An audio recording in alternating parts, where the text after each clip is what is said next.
I think we're live, and we're live again. Hello, everybody. Welcome back to The Long Take. This is going to be episode 2, and I'm just going to start off by saying I have come prepared this time. I've got two very, very, very large glasses of water, because if you haven't, been in the UK, or if you don't know, for the past week, it's been about, if I had to give a guess, around about 89 degrees Celsius in the UK. It has been absolutely sweltering. So 2 glasses of water today, not like last time I had one, and half a bottle of stale water. That wasn't fun. But moving on, it has been an action-packed week for Chelsea. I'm just going to get straight into it. When I left off, we were making moves and strides for Manuel Ugarte. This is coming in from CFC Pice on the 29th of March. March, bloody idiot. May. Manuel Ugarte approved by Mauricio Pochettino as a target. Chelsea pushing on a club and player side. I'm going to have my first sip. I don't know what is wrong with me. That's better. But it's just been absolutely insane. We've really pushed for Ugarte this week, and as some of you may know, about an hour ago, there was a report from, let's just say, a fairly reputable source.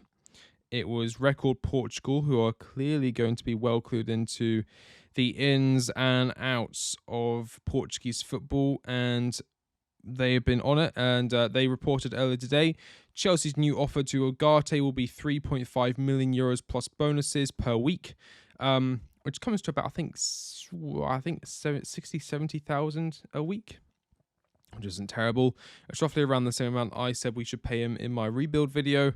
And this was coming from the fact that we originally offered him 2 million euros per year, which would be, 50,000 a week, which is kind of roughly the same as what Mudrik's on, which isn't terrible. But when you're fighting against the powerhouse of PSG in terms of financial powerhouse, you need to up the ante. And that's what we've done. We've almost doubled the wages from the first offer. And can you believe it? Can you believe it? Breaking, Manuel Ugarte is a Chelsea player. It's done. Manuel Ugarte has signed for Chelsea. Well, he's not signed, but he's happy with the wages. The club are happy to pay what Sporting are asking for. Sporting are happy to let him go to Chelsea. Everything has fallen into place beautifully. Now, I'm a big, big, big admirer of Manuel Ugarte. As you may know, I have spoken about him many times on the channel, and I'm in love. He's fantastic. I think working next to Enzo Fernandez in that midfield pivot in the 4-2-3-1 is going to be revolutionary. And we're not going to be done. Apparently, we're in for Moises Caicedo, which I said I wouldn't stay clear because of the player he is, but just because how much he cost and how much we got to fork out for players like Osimhen and that. I'm having another sip. Hang on. I don't know what's wrong with me.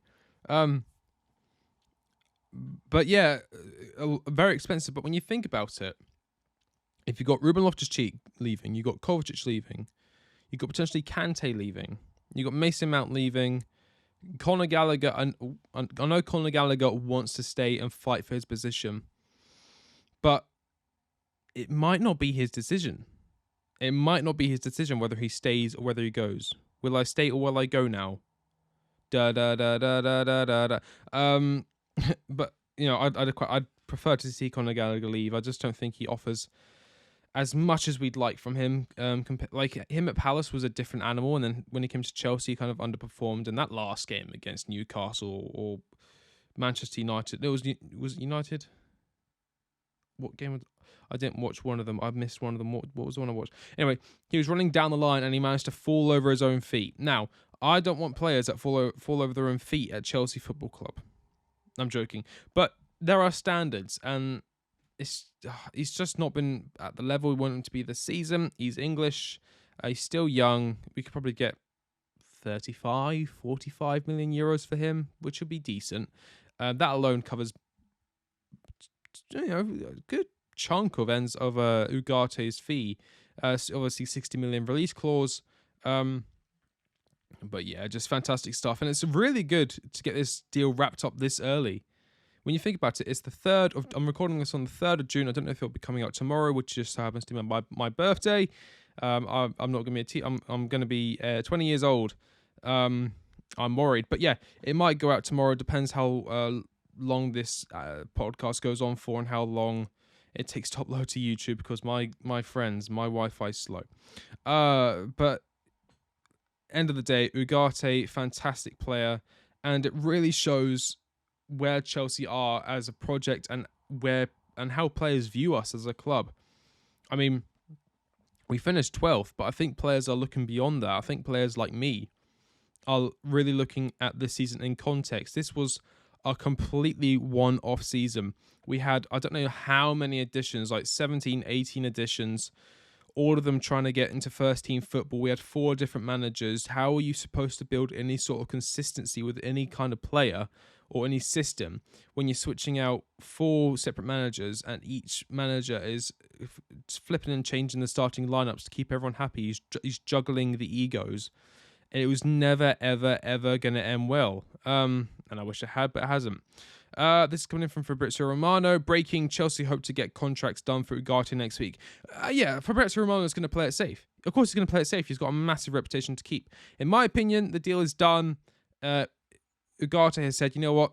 I don't want to join PSG. I want to join Chelsea. I accept your wages. And he said, yep, everything's all in order. And the next thing we know, we're going to be sending over our official bid, which will be the release clause plus, the 5 million in bonuses, I think I read.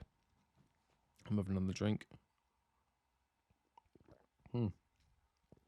Here's a drinking game. Every time I drink, you drink something more fun. I've just got water. I could have had something more fun. No, another time. Other news. Kai Havertz is off to Real Madrid, allegedly. Reports came out that Havertz wasn't the happiest player at Chelsea, and I think in my rebuild video, I did have him leaving somewhere in the region of 65 to... Actually, no, was it 55? I can't remember. It was so long ago. What was it? A week? 8 days? But I did have Kai Havertz to leave Chelsea. And I stand by that. I think that it's time to go. In the wise words of Claude, it's time to go. Kai Havertz, it's time to go. Thank you for Porto. You've just not turned up in the league when we wanted you to. And Real Madrid are apparently, I don't want to say obsessed, but they really want to bring him in no matter what happens with Karim Benzema, who looks to also be leaving Real Madrid with, I think, some Saudi clubs similarly to what happened to Ronaldo and potentially Lionel Messi. But Karim Benzema could be on his way out of Real Madrid and heading over to one of those Saudi clubs for, I don't know, 50 billion a day. They're handing out silly money, and it's going to create a stigma with that league that, not like the Premier League, because the Premier League is at least prestigious, but it's just going to create a stigma in that league that, almost like the Chinese Super League. Do you remember when that happened? And like loads of players, like I think Fellaini jumped ship, obviously Oscar jumped ship, Hulk. Do you remember Hulk? They all went over to the Chinese Super League and made millions and millions a year, much more than they get paid in the Premier League. But then the Chinese Super League, it was never legitimized, in my opinion. It was just a place where players went to make money. And the same is just going to happen with that league if they're just going to offer, spent legends so much money just to wear their shirts. It's silly. And Ronaldo already wants to leave. According to reports, Ronaldo already wants to leave. Would I take him at Chelsea? No. Stay away. But speaking of attackers, what was I talking about before I got sidetracked? Kai Havertz, yes. Off to Real Madrid. Fantastic news.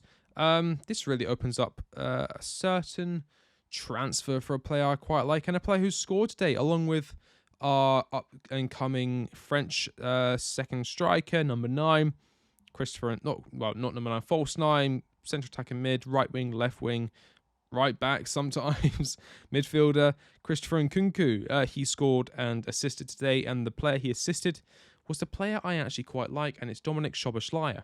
Dominik Szoboszlai, as I said, Hungarian player, unreal talent in my opinion, unreal.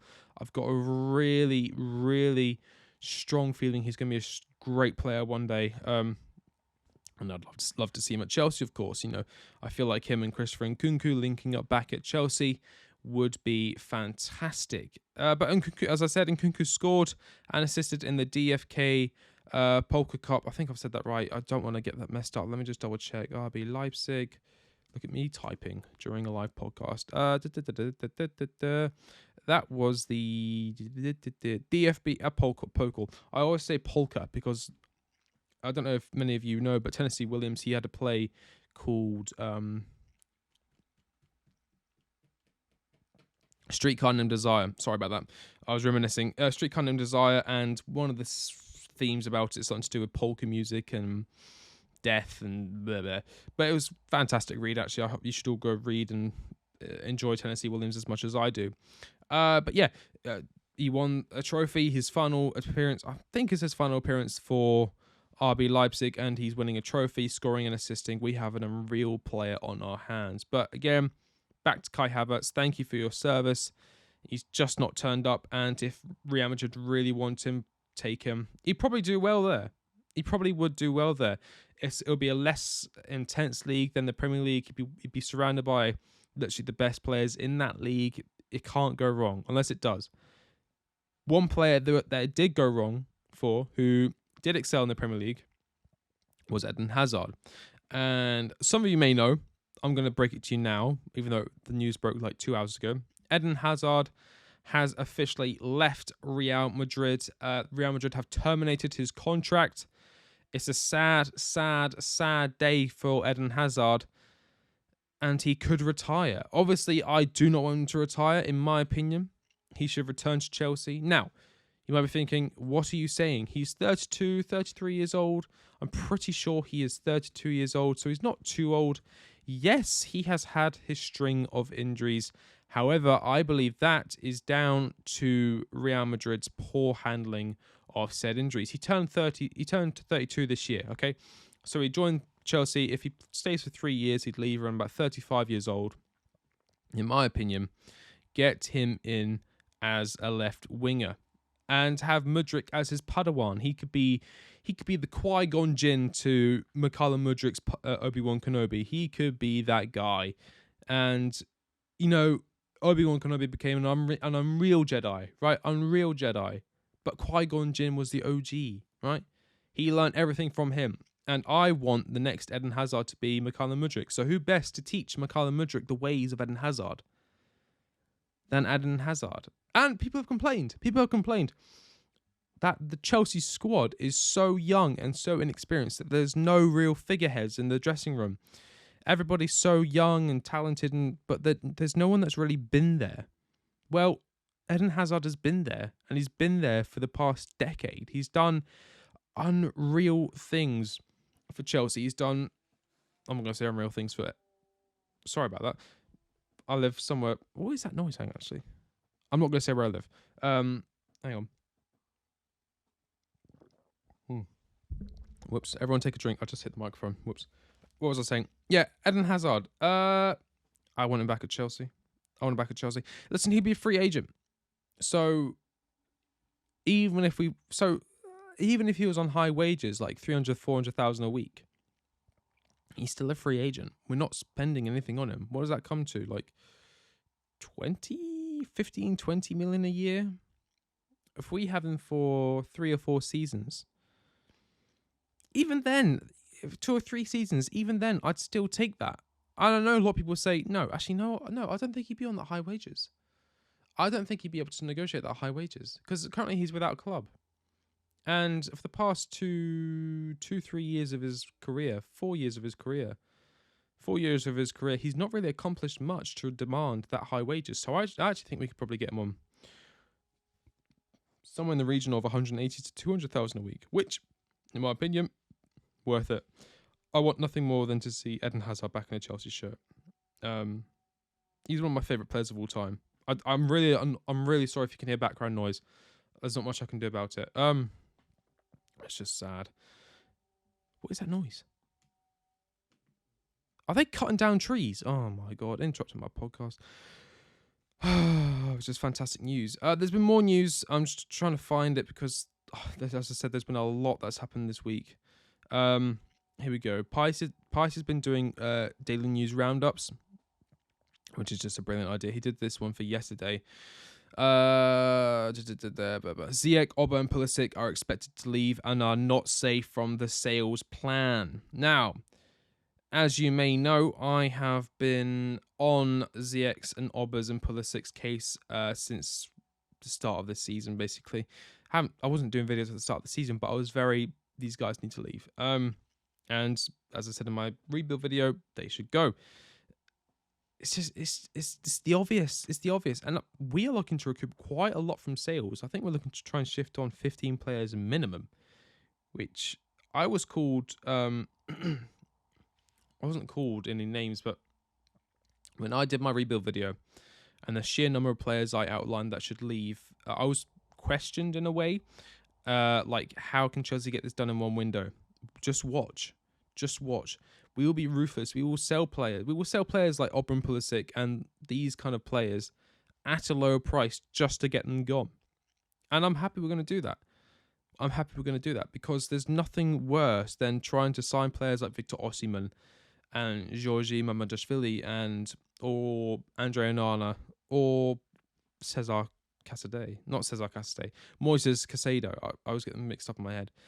There's nothing worse than trying to do these while also having to shift on 10 or 5 players at the same time. If we get the sales done early, one, we were able to scare off any FFP violations that need to be sorted out before the end of June, which is not right around the corner, but we've got 4 weeks to shift quite a lot of players, so it's no easy task. If we're able to get this done early, fantastic. Chelsea are in contact with people close to Caicedo. Look, the thing with Caicedo is he's a fantastic player, but that means that it's a good problem to have, but that means we've got 3 absolutely unreal midfielders. Enzo Fernandez, Manuel Ugarte, and Moises Caicedo. Not to mention, on the come-up, we have Carney Chukwuemeka, we have Andre Santos, and we have Cesar Casadei. I don't know why I'm lisping so much, sorry. I was listening to a space last night, and they brought up a good question. They brought up a good point that someone's going to have to be sacrificed. I'm not too sure who it's going to be. I think it could be Casadei. I really think it could be Casadei. I think he was just brought in to be like one of those players that you flip for a good profit. Although we did spend, how much? I think we spent like 20 odd million on him. It wasn't cheap. He came in from Inter. Anyway. Chelsea sent scouts to watch Georgia Mamardashvili. Listen, I have been an admirer for Mamardashvili for a little while now. He's a very tall keeper, great shot stopper. Not great on the ball, not perfect on the ball, but I feel like he's got a lot more potential and he's got a lot more room to grow than someone like Edouard Mendy. Where Edouard Mendy's very tall, he's a decent shot stopper, but his distribution and on the ball work is just lacking. So Georgia Mamardashvili is definitely top 3 in my, not in goalkeepers in the world, but top 3 goalkeepers on our wish list. Kobal's number 1. I really like Kobal. I've got a great feeling about Kobal. I've got a great feeling about Mamardashvili. But if we were to get one of those 2 in to replace Kepa and Mendy, fantastic. Chelsea are plotting a move for Caicedo. Brighton could hold out for £80 million. That's from Jacob Steinberg, who actually has me blocked. Not too sure why. Another sip of water. Everyone drink.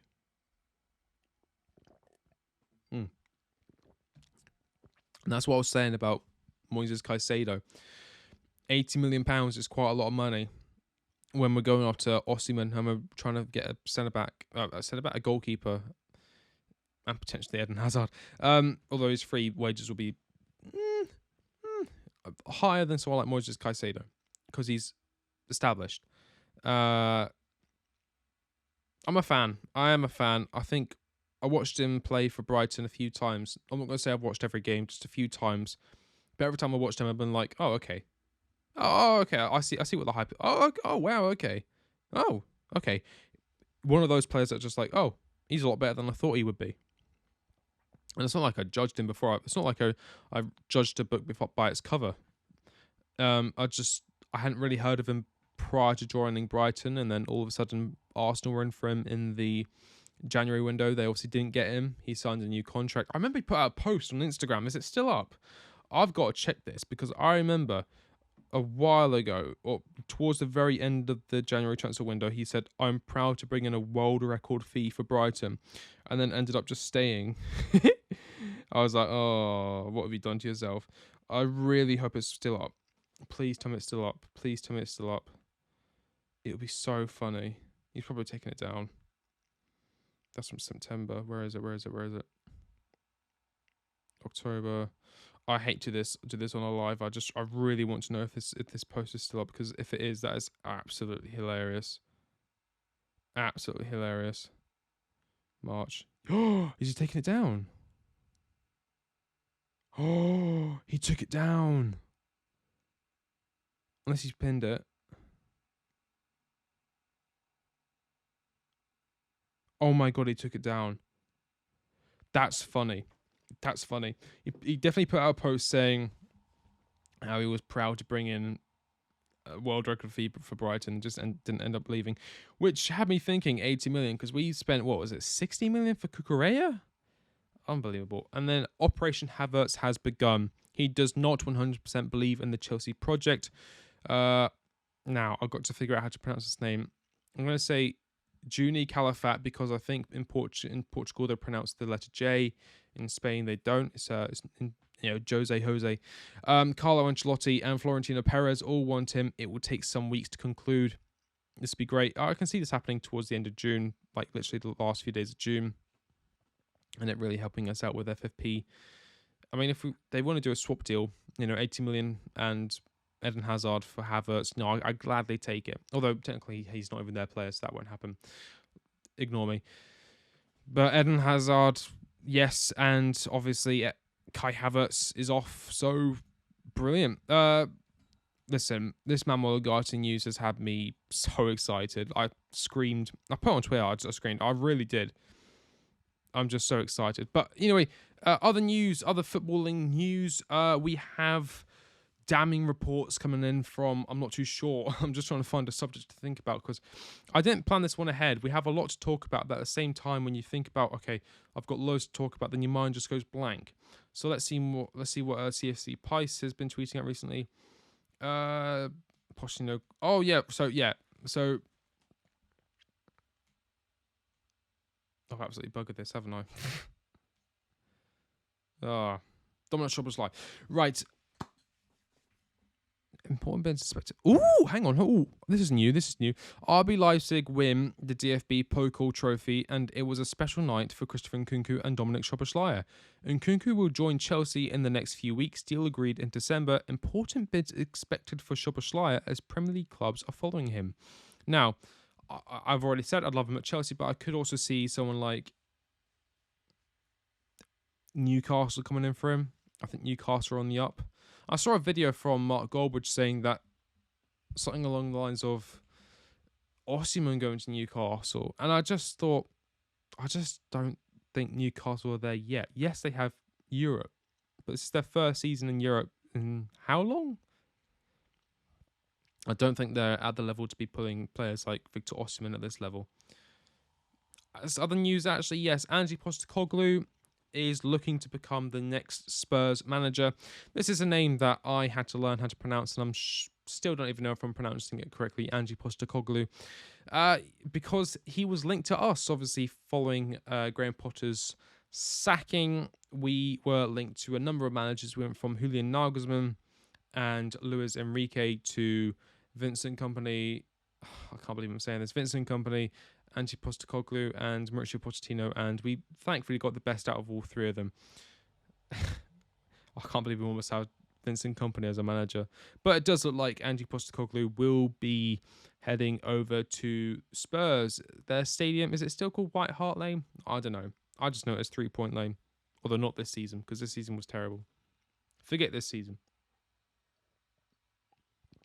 Everybody drink. Right, we're going to move on to some other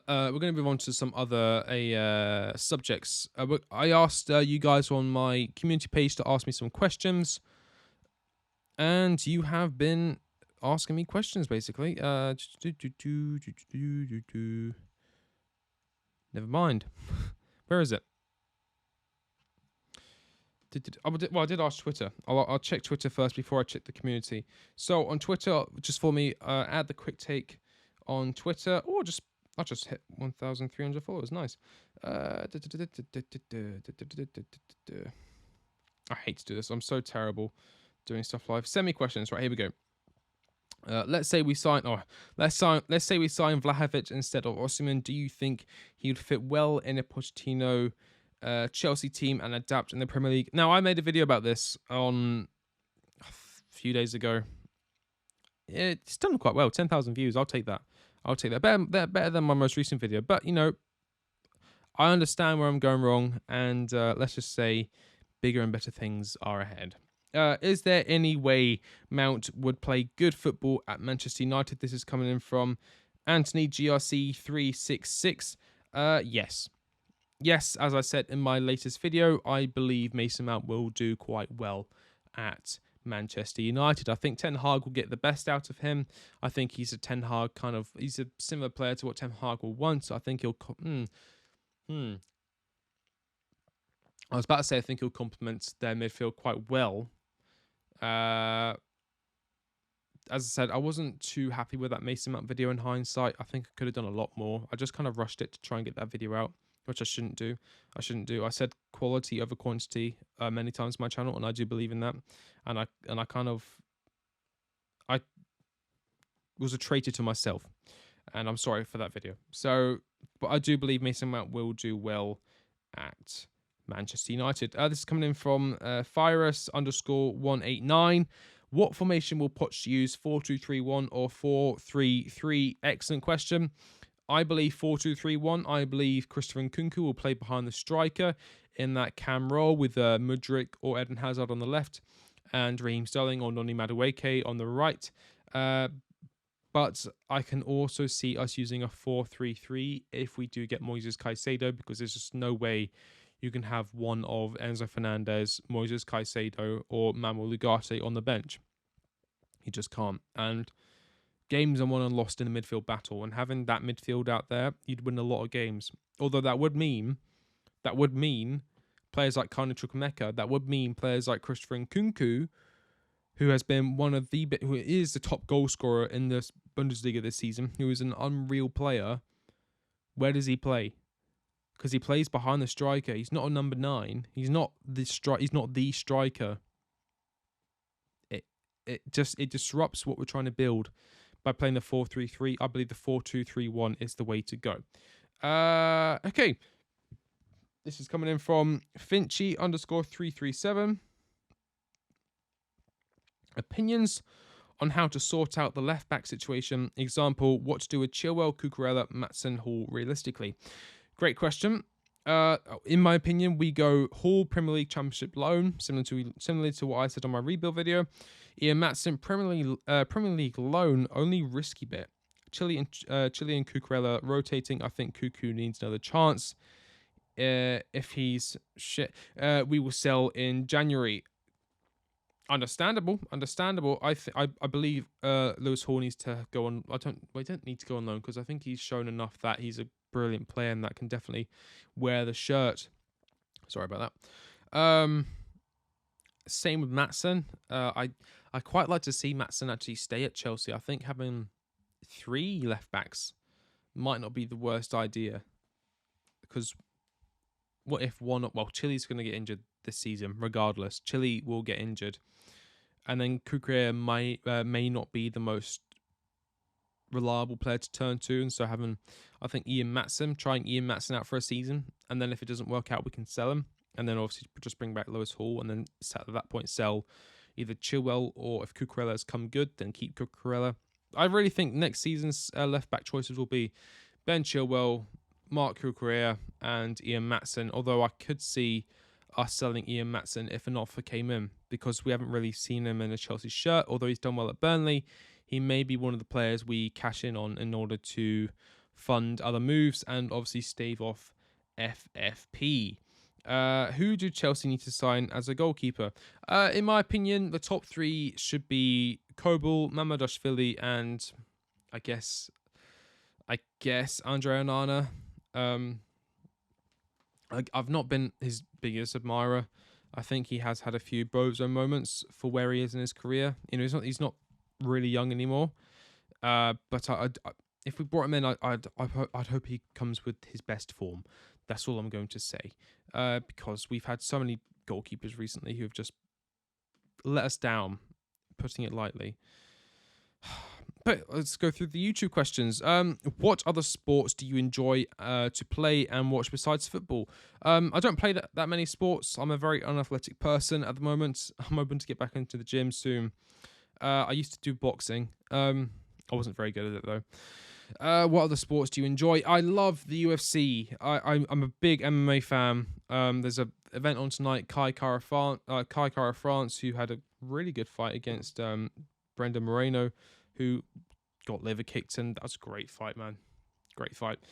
But yeah, I'm a big UFC fan. Prior to getting my job, I'd stay up until 6 o'clock every Sunday morning just watching UFC pay-per-views on BT, because I think in the UK they give it to us for free because it's literally on at 5 in the morning. So like, we're not going to make you pay £70 for something that you're going to just stay up until 5 in the morning, 6 in the morning. If it's an Israel Adesanya fight, 6 in the morning. Although he has been a bit better recently. But yeah, I love UFC. Boxing, of course, when Wimbledon's... When I can't talk today. When Wimbledon is on, I love Wimbledon. I'm a big fan of tennis. I've always enjoyed watching tennis. I think it's a fantastic sport. And I used to also do that as a kid. That's weird. I forgot about that. I forgot I used to do tennis. But it's a great sport. I'd highly recommend everyone gets into tennis. It's great for your knees. What players do you want to leave Chelsea and give a value for them? Example, cover 40 million. And what players do you want to sign? Example, Ugarte, Caicedo. That's from Max Football Fans channel. Hello, Max. As I said, I went through this thoroughly on my rebuild video. I'd highly recommend you go watch that. Don't know if it has to be football related, but as a new content creator, I just wanted to ask what tips you could give for channel growth. Now, this is mental that I'm getting questions like that. I'm going to give that a heart. This is mental that I'm getting questions like this because I'm still a very small channel, and half the time I don't know what I'm doing, right? Here's a look at my videos, right? I went from getting in 80,000 views a video, 30,000 views a video, 20,000 views a video, 10,000 to my last video got 2,000 videos, and the video before that got 7.5. So I'm still figuring it out myself. But what I would say is find something that you're really good at.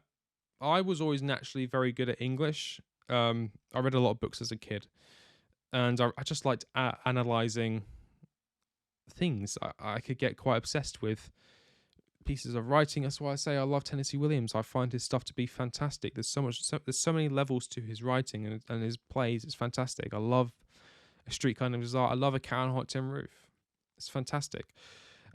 But as I said, just find something that you obviously love yourself and that you're prepared to put a lot of time and effort into. You know, my videos, my big videos, they take literally a week to put together. And I know I'm a one-man band, but that rebuild video, it came to 6,500 words, and the editing process took 2 or 3 days alone. It took me like an hour and a half to record it, and I struggle to talk. You can hear now, I struggle to talk over long periods of time. And when I'm reading my script, I stumble over my words a lot, and I'm such a perfectionist when it comes to those kind of videos. I have to make sure each sentence is perfect. It sounds perfect to me, that I didn't stumble on it. And so I end up doing each line. Sometimes they're quite long. Sometimes it's basically a paragraph. I end up reading through that for about, 10 minutes per line. It's terrible. It's really bad how bad my stammer can be. So my biggest piece of advice would be find something that you love. Make sure you're good at it. And work. That's my best advice, because I put a lot of time into my YouTube videos. Not of recent, because I've been confused. I've been trying to get out too much in too little time. I've been kind of forcing myself to put videos out faster, or when they should really have another day or two worked on them. And that's my own fault. And I'm learning. I am learning. I just wanted to get a video out so I could keep progressing forward, and it's backfired, and that's my fault. But my advice would just be to work really hard. Find a niche that you are good at, that you're confident at, and that you love doing. That's basically what Nurkic told me when I met him. Just find something that you love and go for it, which is what I've done with football. You know, as I said, I didn't start this channel to be a football channel. It's just something that happened because I'm decent at analysing people, and I'm good at analyzing tactical. I'm not saying the best. I think your expert is really, really good at that. And channels like Tifo and Football Made Simple, they are fantastic at it. I'm just a novice when I'm compared to those guys, so I would recommend you go check them out. They do great videos, but work hard. It's not easy. What do you think about Chelsea getting Maddison or Tielemans or Lavia? Great question. Maddison, I'm an admirer of. Depends how much we get him for. Leicester have been relegated, so I don't know how much he cost. If he's anything less than 35 million, I wouldn't say no. I prefer Szoboszlai, who's double that, but it's not my money. Sorry about that, but I do think he's a good player. Tielemans, I'm not as big as admirer. Yes, he scored against us in the FA Cup final, and for that I dislike him. But he was rumored to go to Arsenal. I remember ages ago, Mark Goldbridge was like adamant that he was going to Arsenal in a few transfer windows back. He never transpired. But I wouldn't personally take Tielemans at Chelsea or Lavia. Lavia, as far as I'm concerned, well, we were heavily linked to Lavia all season, and I kind of got on the hype train. I hadn't really watched him that much, and I was like, okay, Joe Shields really wants him, and I trust Joe Shields. And then I actually watched him play, and I watched an analysis, and I can't talk today. I watched an analysis for Lavia, and it kind of clicked to me that he wasn't exactly what we needed. Ugarte was more, and so to me, Lavia was the backup option for Ugarte, and Ugarte is a done deal now, as much as you might say. But Fabio Romano, but Fabrizio Romano has not said it's a done deal yet. Trust me, he's done. He'll be signed next week. Calma. Lavia, I wouldn't mind him, but again, where would he play? Because then at that point, you got if reports are to be believed, and we have Manuel Ugarte, Enzo Fernandez, Moises Caicedo, Carney Chukwemeka, if we can shift him, if not Conor Gallagher, Andre Santos, Cesar Casade in that midfield, where does Lavia go? And I think Kante may leave. I'd like him to stay, of course, but he's so injury prone and his wages are really high. So getting that off the books and getting that issue sorted would be fine. Best striker for Chelsea, mine would have been Tony if he didn't have the ban. That's from Ridwan. I hear that. A lot of people, I know CFC Con, shout out CFC Con. I'd love to be in one of your spaces one day. Be nice to chat. Ivan Toney, I understand why people admired him. I never really wanted him at Chelsea. I don't know why. It was just, well, no, it's a lie. I actually did want him at Chelsea, but I just wanted Harry Kane and I wanted Osimhen more. I think that's the best way of putting it. If Osimhen had gone to Manchester United and Harry Kane had gone to Real Madrid, for example, who he is linked to, I would have taken Ivan Toney at Chelsea. I think he's a good player, but I just said the ban. And the ban has just cut it out completely, in my opinion. We can't bring in a striker and then not be able to use him for the first 6-7 months of his time at the club. That's just silly. This is from Trigger Finger, Trigger Happy TV, great TV show. Do you really think that we can succeed next season? Because if we don't, it'll be really disastrous season since we don't have any European football to compete for. To be honest, I'd take any cup plus a UCL spot to be considered a successful season next season. What's that? 2-1, Lauren. But we really need a super striker like Diego Costa or Drogba, because without those kinds of striker, we can kiss any competition goodbye. I completely agree. I do believe next season will be a really good season. I actually think we'll finish top 3. I think we will finish top 3, and I think we'll get a piece of silverware to go along with it. And I think it'll be hilarious that Mauricio Pochettino, in all the time he was at Spurs, in all those years he was revered as a fantastic manager at Spurs, he never won anything. In his first season at Chelsea, he wins a trophy. That, to me, would be poetry. It would be beautiful. It would be fantastic. Fantastic news. Imagine he wins a trophy in his first season. That'd be great. I do believe next season will be fantastic. We're having a massive clear out. And just look where the window's gone already. We've already got Manuel Ugarte done and dusted. And it's the 3rd of June already. We're going to have players like Kai Havertz leaving, Mason Mount leaving, Ziyech, Oba, Pulisic leaving, Ruben Loftus-Cheek, Kovacic, Azpilicueta, potentially Koulibaly, Edouard Mendy, Kepa, all these players that have been causing problems for Chelsea over the years, they'll be gone. And the new era will start under a competent manager. Not this Graham Potter guy who was a hipster, really should have been the England manager. This job was just too big for him. It was too big for his boots. Or his boots the boots were too big for him, and he just couldn't hack it. And that's fine. Wow, PSG lost. Whew. I know someone who had a bet on that game, and they just lost quite a lot of money. Sorry. But, yeah, it's just... No. We are going to have a good season next season, believe. 3 strikers you think Poch will target: Victor Osimhen, Dusan Vlahovic, and Lautaro Martinez.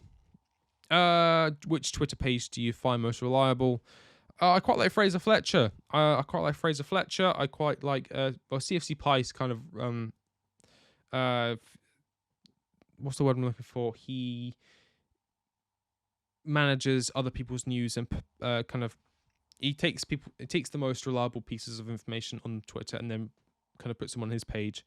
So it's like, I'm not going to say a mecca because it's not a mecca, but it's like it's a place where everyone can come together to find the best and most reliable news. I quite like Felix Johnson. I know a lot of people might say Felix Johnson. He's been quite good this window, and I've spoken to him quite a few times. I respect him a lot.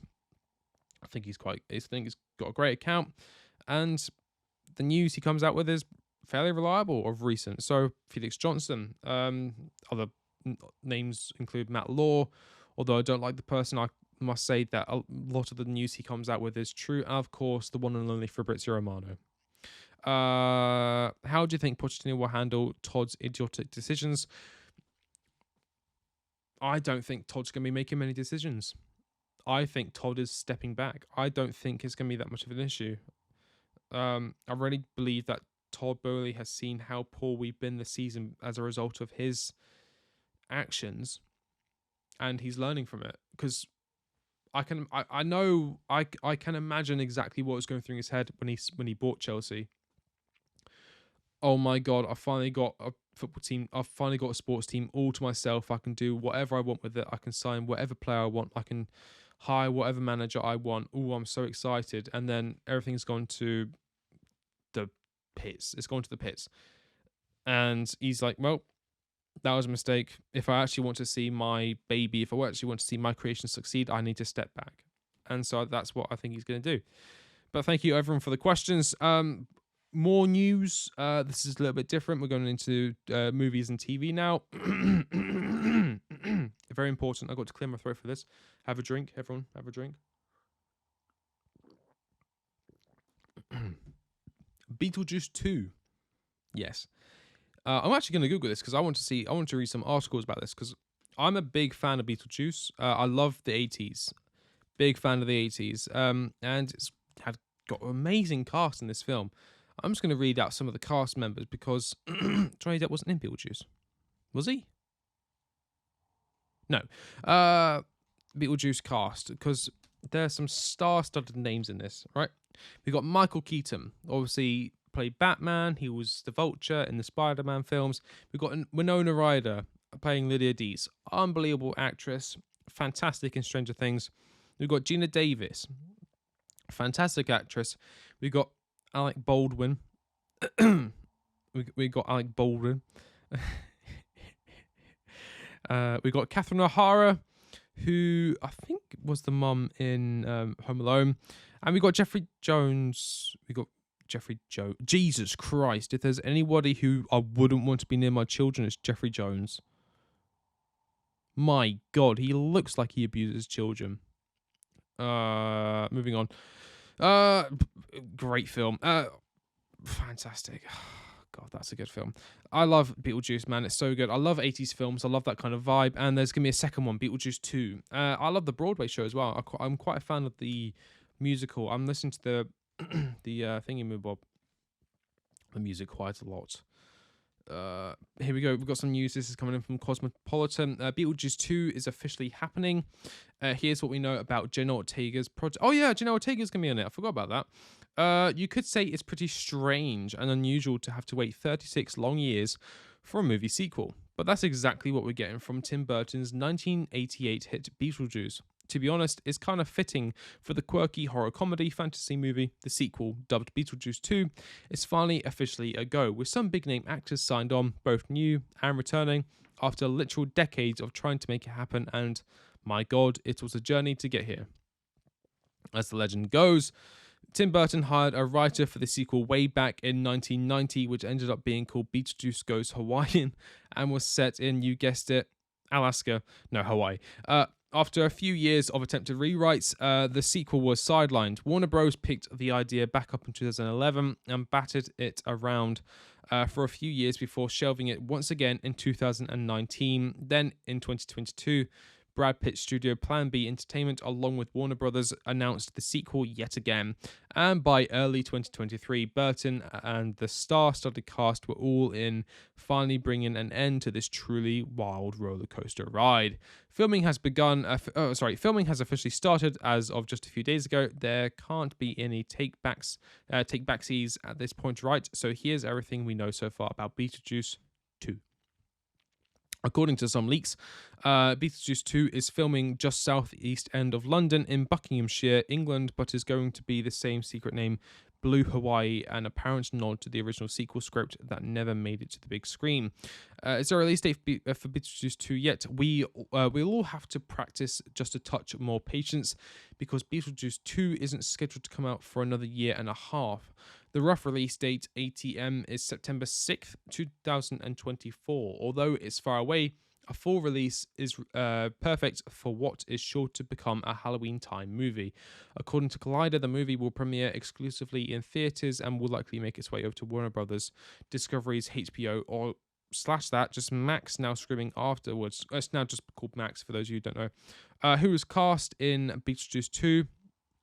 Okay, now this is where things get really exciting. First of all, Wednesday star Jenna Ortega, who was also in You, has signed onto the movie, which A, is the perfect fit for the Gen Z queen of spookiness, and B, means we'll get to see whatever magic she and Tim Burton create on their second project together. A few other big name newbies on the franchise: Monica Bellucci. Monica Bellucci! Oh shit! Is that another girl from Casper? She was great. She was in loads of stuff growing up. Loads of stuff. Willem Dafoe. I love Willem Dafoe. It was fantastic in The Lighthouse. That is one of my all-time. I love films like that. I mentioned on the last one how I love films like The Whale, and I love films like The Lighthouse. Willem Dafoe is fantastic, and Justin Theroux. What is Justin Theroux been in? That name, it's not jumping out to me. I just want to see what he's been in. I might recognize. I'm sure as soon as I see him, I'll recognize him. Nope. What's he been in? It was an American Psycho. Who did he play in American Psycho? Was he in anything else? It was in Tropic Thunder. I've seen American Psycho, of course. It's a fantastic film. They'll be joining some of the original cast, reprising their roles, including Michael Keaton as Beetlejuice, and Winona Ryder as Lydia Dietz, and the iconic Catherine O'Hara as Delia Dietz. What is the plot for Beetlejuice 2? No, spoilers. Spoilers, we're not reading the plot, but it's fantastic. And another film that is coming out, well, actually, it was out yesterday. The new Spider-Man film, Spider-Man Into the Spider-Verse, I think is that what it's called? Spider-Man, what was that? Was that the first one? That was the first one. Across the Spider-Verse, sorry, not Into the Spider-Verse, Across the Spider-Verse. But speaking of Into the Spider-Verse, that is actually one of my all-time favorite films. And there's a quote I read about it that I completely agree with, where you could screenshot the film at any point and it would make a fantastic piece of art. And I completely agree with that statement. That film is beautiful. And I've booked in tickets to go see Across the Spider-Verse on Tuesday. That'd be nice to go see it. Hopefully I can... when I booked my tickets, there was no one had booked tickets yet, so I managed to get the best seat for myself. Yes, that's right, seat. I'm going alone. I'm lonely. But I'm really looking forward to it. I've really enjoyed Into the Spider-Verse, and I'm sure I've heard great things about Across the Spider-Verse. I'm seeing people saying that it's better than the first one, which, hopefully that means it's going to be one of the best films of all time. Speaking of best films of all time, Oppenheimer is coming out soon in a few months' time, and I am more than excited. One of my favorite directors of all time is Christopher Nolan. I love his Batman stuff. I love Inception. I wake up every morning to Time by Inception. It's a fantastic soundtrack. I love The Prestige. I watched that recently, and it was just but I had no idea how good it was. I had no idea. But the combination of Christian Bale and Hugh Jackman is just phenomenal. I'd highly recommend you all go watch that. Memento, Interstellar. I could go on and on and on about the fantastic works of Dunkirk. I'm actually just going to Google this, see, because I'm going to Tenet. I love Tenet. Christopher Nolan. If you haven't seen Tenet, it's fantastic. A lot of people say you can't really hear the dialogue, but I understand that. But it's still a fantastic film. Insomnia. I haven't seen Insomnia. I think I should watch it. Transcendence with Johnny Depp. Should definitely go watch that. Batman versus Superman. Was that Christopher Nolan? I thought that was. No, it was Zack Snyder. What are they on about? Wait, was Transcendence Christopher Nolan? No, it was Wally Pfister. What's the... okay, never mind. I don't know why Transcendence came up, or whatever that film... Transcendence came up when I searched Christopher Nolan. That threw me off a ledge. But yeah, I'm really looking forward to Oppenheimer. Apparently it's going to be rated R, which is good news. Means more fun. And there's apparently I want to say a practical nuclear bomb scene. I don't know how they've done that without using an actual nuclear bomb. We'll find out, I guess, in a few months' time. I'm a big fan of movies. Like, one of the things I wanted to do when I started my channel was do in-depth movie reviews. Kind of like how... what was that channel I used to love? There was a channel I used to watch all the time. They did like kind of Caravan of Chaos? Caravan of Chaos. Or was it Courage? Or was that the Star Wars film? That's the Star Wars film. They did like Caravan of something. Is it Chaos? I'm just going to search Caravan of Chaos. And I think it was Aussie guys. Aussie guys that did it. You know what? I've got a surefire way to find the channel. Godzilla 2014 review. I really want to find this. I'm not moving on until I find this channel. Angry Joe Show. That's not it, but I love Angry Joe Show. Where is it? That actually brings me on to an interesting point. I have a weird obsession with Godzilla, the 2014 film. It's not the best film of all time. It's not the worst film of all time. It's just a film, but it's my comfort film. Like when I've had a bad day or I've had a really, really long day, I chuck on Godzilla with Aaron Taylor Johnson and Bryan Cranston, and I can't remember the names of the people in the film, but it's fantastic.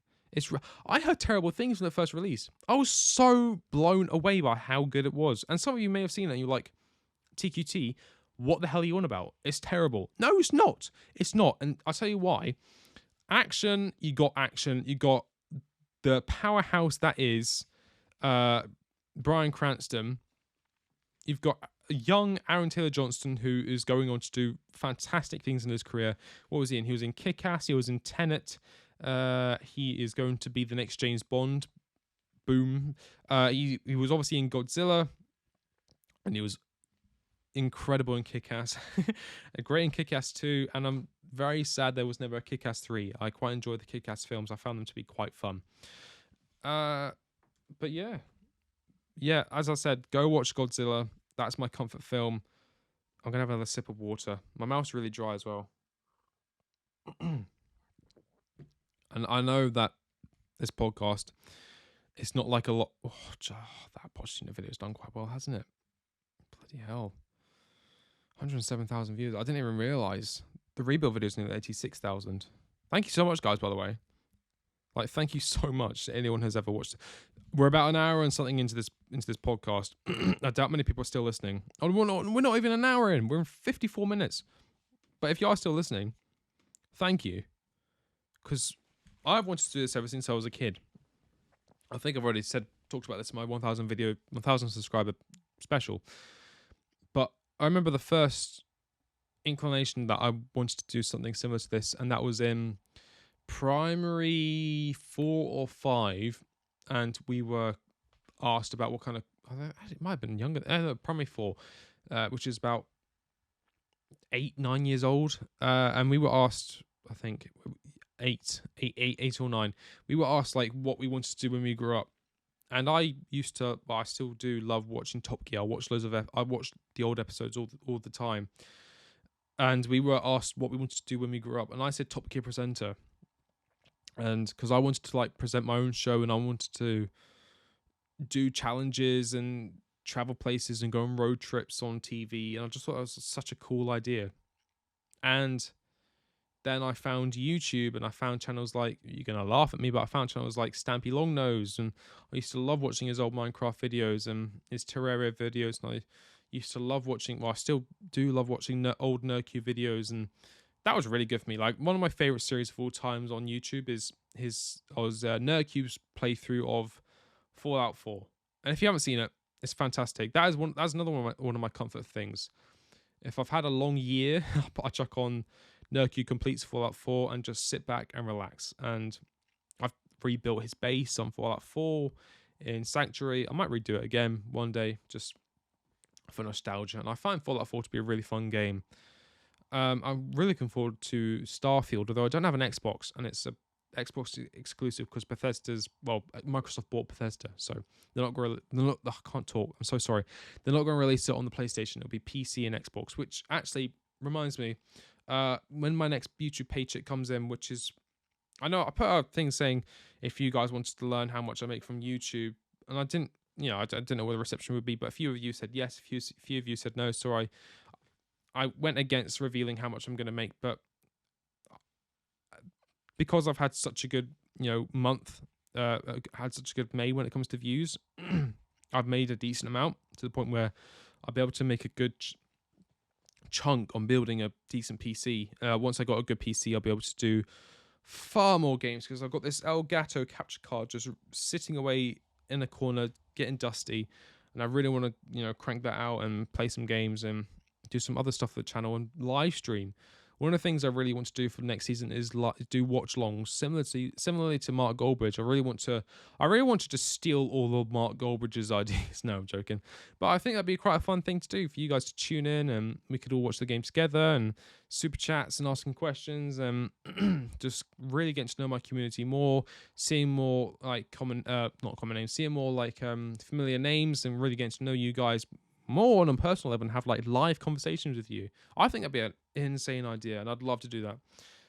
But it depends what the future brings, and if I can get a decent camera, and if I feel confident enough on camera. I'm fine behind a microphone. I'm absolutely fine behind a microphone. It's just being on camera that's a little bit. It's 10,000 subscribers. It's a lot of people watching. Maybe down the line I'll be happier on camera. That's just a me issue, though, and I'm sure a lot of people are like that. But hey. But I think I'm going to not wrap it up there, but I think I'm going to start slowing down on this podcast because I've realised I've been going 100 miles an hour. I'm looking to my left, actually, and I'm seeing a lot of the Funko Pops I collect. If you don't know, I collect Funko Pops. They're in the background for my advertisement for ownersaber.com. Shout out ownersaber. I don't know if the code still works, but $15 off your purchase on ownersaber.com when you use code TQT at checkout. I'm just looking over my left, and I'm seeing all these Funko Pops I collected, and I've got quite a few valuable ones. The most valuable one I own is probably the Jack Sparrow one. I remember when it happened right before the start of the Johnny Depp case in the Virginia trial. I went onto Amazon and I ended up buying a Jack Sparrow Funko Pop, and I don't know what happened, but the next day they just weren't on Amazon anymore. They're vaulted. It's called vaulting when they don't sell them anymore, or they don't sell a certain Funko Pop anymore. And I checked after the trial, and the Funko was worth about £100, and I spent £12 on it. So yay! But I'd like to get it signed one day by the one and only Johnny Depp. I think that'd be kind of cool. But I don't even think I'd sell it at that point. I think I'd just have it on display. I'd like to get some signed Funkos. I've got something on display, and let's get a Billy bookcase as well. Actually, I think that'd be a really good thing to do for my setup. Get a Billy bookcase, kind of paint the walls like a nice dark grey. My brother's done that recently. It looks really good, and I wanted to do that when I moved into the cabin, but I decided against it, just stuck with the old white walls. But I think I might get a really bookcase, paint the walls, really make the background of the videos look nice. I've got the idea for the angle. It'll kind of be like above the PC, kind of pointing towards. Oh, could that work actually? Because I'd have stuff on the TV. Depends how I watch the games. If I watch the games on the PC, then it'll be fine. If it's on the TV, then I'd have to change the camera angle. I'm just rambling at this point. I'm just looking around my room, just looking for stuff to talk about, but I think I'm going to wrap it up there. Thank you all so much for listening. I'm just going to round up the news. Manuel Ugarte to Chelsea is a done deal. Eden Hazard is now a free agent, and hopefully we take him back. He's only 32 years old, and yes, he is injury prone, but even if he spends half the season on the bench or in the medical bay at Cobham, he's worth it just to be in the dressing room and to be back at Chelsea and just be the face of Chelsea once again. Although I do think that could be Victor Osimhen, or I do think that could be Enzo Fernandez. But I mean, for Christmas, my brother got me an Eden Hazard shirt from the 12-13 season when he first joined. I posted that on Twitter. It's one of my it's not one of, it is my favorite shirt. It's such a nice shirt, and I'd love to have a Chelsea shirt with Eden Hazard on the back once more. What other news? Kai Havertz to not Bayern. Kai Havertz to Real Madrid. That reminds me, he was linked to Bayern, but I don't think Thomas Tuchel really wants him. He would flourish again in the Bundesliga, but he might do even better in La Liga. I think that's about it. It's been very busy. I know I'm going to stop recording and I'm going to realise, I meant to talk about that. But it is what it is. Thank you so much for watching. This was the episode 2 of The Long Take, my podcast on the channel. If you got to this far, please wave at me in the comments or just like the video so it shows me how much time of yours I've wasted with my terrible talking ability and my ramblings of a madman. But I'm going to love you and leave you. See you later.